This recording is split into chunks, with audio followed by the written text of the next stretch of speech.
ng'anyo kaka Kisumu kae naneno ka ging'anyo pa sub county. Kasa nyaka cho ng'anyo this Monday. Next week iyudo ka en Kisumu East ng'anyo. The following week and then every Monday iyudo Kisumu West ng'anyo kata Central. Then Seme kata Muhoroni. Mano kaka ne timre. Mano nyiso ni jomuguls moko ne dok ga puonjo. Mano be kaka laktache timo. Laktache seche mang'anyo ok ginyal abandon hospital te. Moko nyaka dog batitich. Koro wawacho in good faith sirikal omany pesa sani wan a moment mar financial budget mitimo.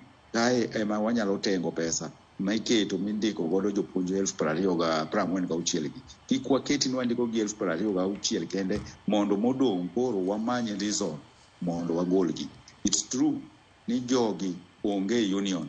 En adier kendo ni jogi opoko ndik gi sirikal. En adier no kwanyal chuno TSC ndik gi ka TSC onge pesa. Emomiyo as a union waluo other channels mar advocating for the government. Sirikal oket pesa mandiko gi. Nikech wawacho kendo wanuo ni CBC ni otek ka onge pesa, particularly seche makoro wadhi e class 9. Remember ni sani wan gi class 8 mok dhi timo penj. The fact no gidhi timo penj nyalo miyo ji paro ni koro onge crisis nikech onge measurement mibiro tim, mibiro ng'e ni ng'ane okadho kata skundi ni okadho nikech jogi ne jopuonj gi ong'anyo.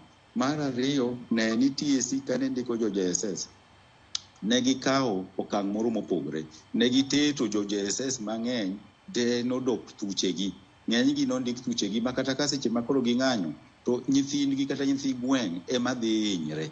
Koro ne giseng'eyo ni crisis nitie JSS employment. Ma JSS employment opogre gi employment manotim gi senior secondary kata manotim gi primary junior. E primary junior nikawo ga jopuonj ma P1 tindiko kata Kisumu kae, kose ndiki Kisumu to posting iposti Homa Bay kata iposti Siaya. Same gi secondary to ne en school man gi vacancy ema ne ng'iyo ga senior secondary. To korka JSS to jogi duto ng'eny gi noduoki ba gidok e gwenge gi.